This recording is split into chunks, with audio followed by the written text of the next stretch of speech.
Le thème a été débattu à Yamoussoukro au cours du panel qui a ouvert le week-end des Ibonnies. Journalisme et fake news, défi ou défiance. Le journaliste consultant Bamba Alex a développé le thème dont nous proposons l'exposé intégral. Le développement prodigieux, voire exponentiel, des technologies de l'information et de la communication, TIC, ces dernières décennies, a vu apparaître de nouveaux métiers, de nouvelles pratiques, de nouvelles expressions, dénominations, de nouvelles habitudes et horizons d'attente, dans un monde se transformant progressivement en un « gros village », qui semble effacer ad vitam aeternam les frontières physiques, géographiques. Il suffit d'un clic, d'un zep ou zapping pour se retrouver de Tipatipa à Jakarta, de Soubré à Sydney, de San Pedro à San Francisco et partout ailleurs sur le globe terrestre pour faire le buzz.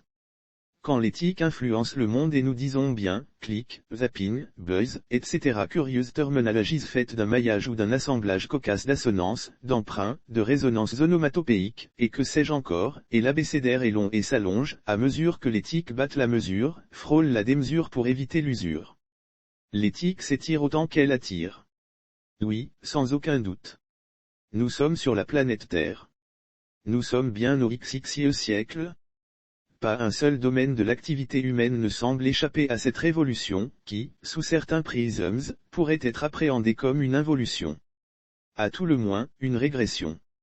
Qu'on se le tienne pour dit, le monde sera toujours sous l'emprise de Janus. Il sera toujours biface, bicéphale, partagé entre le bien et le mal. Mais ce n'est pas une fatalité. Car l'être humain est doté de la faculté de juger, de discerner, de choisir entre ce qui est convenable et ce qui le serait moins. C'est comme cela depuis la nuit des temps. C'est manichéen certes, mais pas foncièrement irréversible. Nous sommes donc dans un monde où l'éthique affirme de plus en plus leur dictat de par leur omniprésence. Approche définitionnelle les professions, qui comme la nôtre, le journalisme, sont totalement innervées par l'éthique, se retrouvent dans une position de transversalité en même temps qu'ils voient disparaître corps de métier.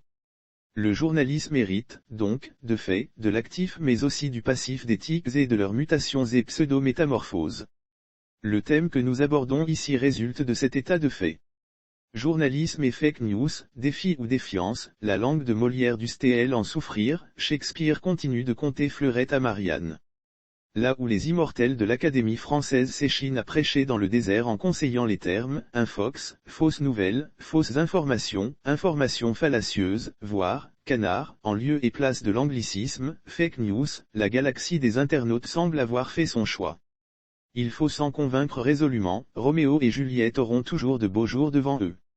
Au-delà de l'aspect définitionnel, que je viens d'évoquer et de circonscrire succinctement, notre thème, tel que libellé, pose une ou des questions de fond qui justifient son intérêt et son opportunité pour nous, professionnels, femmes et hommes de médias certes, mais aussi pour tout individu. Défi ou défiance. Qu'est-ce à dire? Ce n'est guère un simple jeu de mots, l'on en conviendra, même si ces deux lexèmes ont la même racine étymologique car découlant du même verbe, défier, défier, attesté vers 1100 qui signifie, inviter à venir se mesurer contre un adversaire, et vers 1560, ne pas craindre la lutte avec, braver.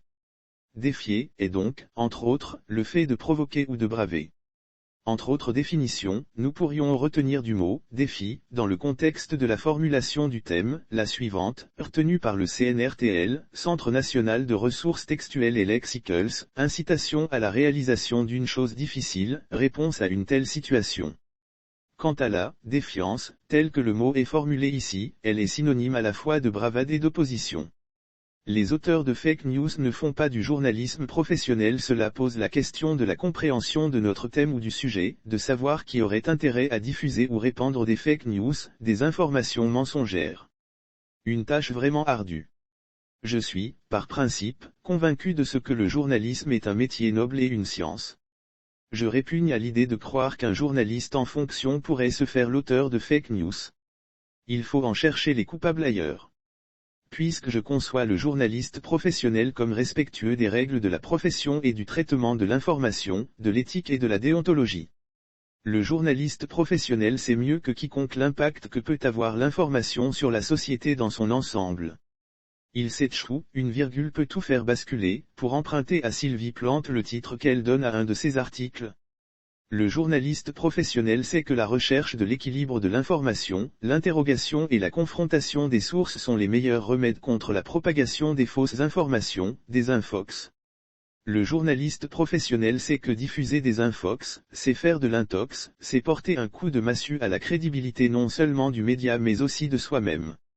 Le journaliste professionnel sait qu'une épée de Damoclès plane sur sa tête en cas de désinformation de sa cible et du public. Mais je veux bien croire aussi, et il ne peut en être autrement, que le journaliste n'est pas infaillible. C'est un individu qui peut commettre des erreurs. La population mondiale devrait atteindre 8,5 milliards d'individus en 2030 puis passer à 9,7 milliards en 2050 et 11,2 milliards vers 2100 selon les prévisions et les statistiques démographiques des Nations Unies. Du beau monde à tout le moins. Il suffit d'imaginer ce qu'une simple étincelle, une fake news, pourrait créer à l'échelle mondiale. Ce serait pire qu'un tsunami. Une troisième guerre mondiale. D'où la nécessité de revenir, tout le temps et toujours, aux fondamentaux de notre métier et avoir un sens poussé de la responsabilité.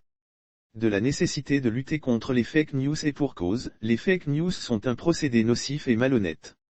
C'est une pratique rébarbative d'individus sans morale et incapables de s'assumer et d'assumer leurs écrits. Ils portent des cagoules pour perpétrer leur basse besogne. C'est une espèce de vils individus qui portent des masques hideux. Ils font parfois chanter d'éventuelles et potentielles personnalités politiques, du monde des arts et de la culture, de l'économie, de la finance, du sport etc.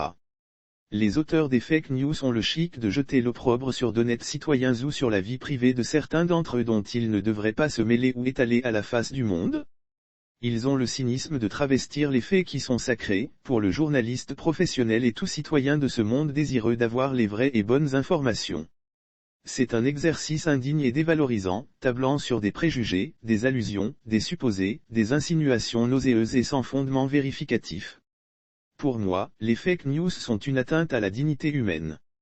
C'est une pratique attentatoire à la tranquillité morale. Il traduit bien la porosité des rapports entre les hommes et les instruments de communication qui existent. Travestir des faits, les grossir, les éventer est une antivaleur absolue et extrêmement dangereuse.